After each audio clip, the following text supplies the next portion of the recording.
Approximately 2 years ago, I was asked to develop a specific project for the Louvre.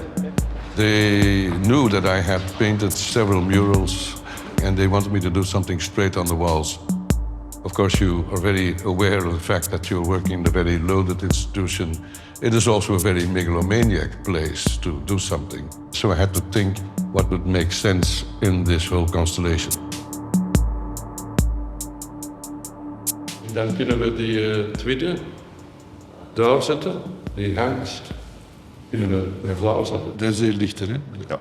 Nu kunnen we die twee mengen misschien gewoon. Ja. Dus die is voor even onder.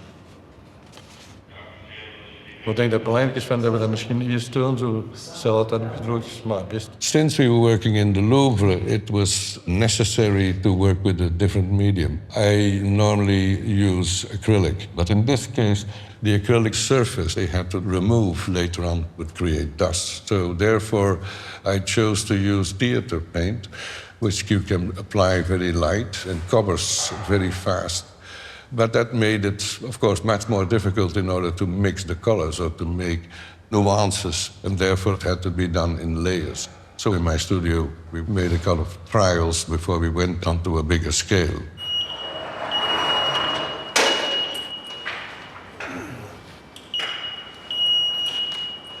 After a year, this specific paint loses part of its pigment. The idea of disappearing is sort of worked into the process already from the start.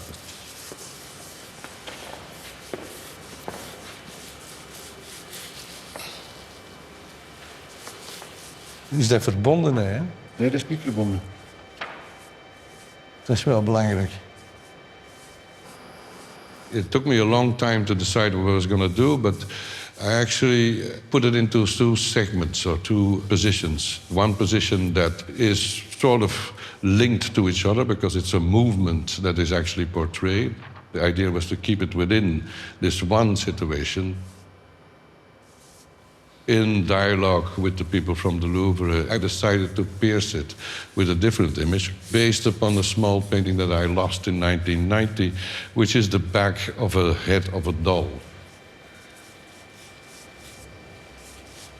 Since it's the full wall and it goes to the little piece in travertin that nearly needs the floor, you get the idea of a decapitated head.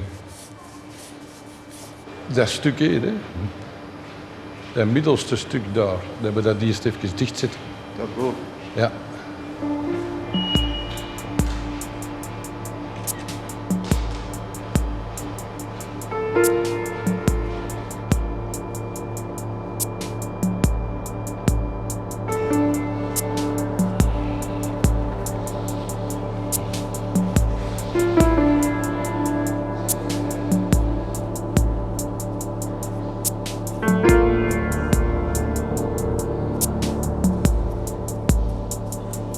The doll image is derived from a book from Käthe Grüsse, very famous during the Second World War, was also decorated by the Führer.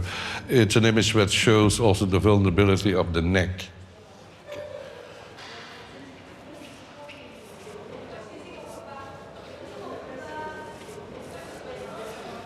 En dan gaat dat tot hier. Dan gaan we hier wat in werken.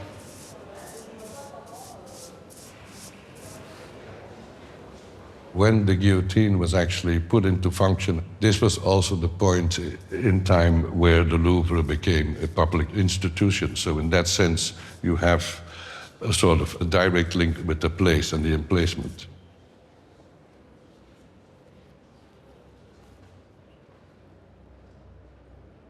Ah nee, dat is een andere. Ja.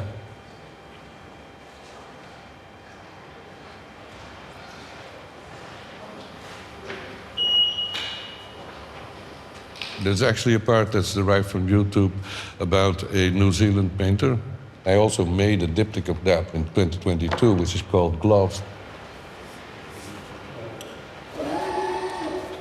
At the end of his process of painting, the painter is starting to clean his palette and his brushes. And he has on a white apron. He also has Nike gloves. Here I took all the remaining footage that I just photographed and cropped and all that. And at one place you see a hand pretty clearly. Others are a bit more abstract. So it works about this idea of deconstructing the image and actually by reconstituting it by putting it on a wall in such a size. It then also draws back to the idea that actually the Louvre was also a school. It was also where painters went and where they looked at the work and where they made copies and all those things. And at the same time, it has a very surgical approach. It could be a surgeon. It could be also a crime scene because there is this sort of stains on the apron and some of them actually resembles the idea of blood.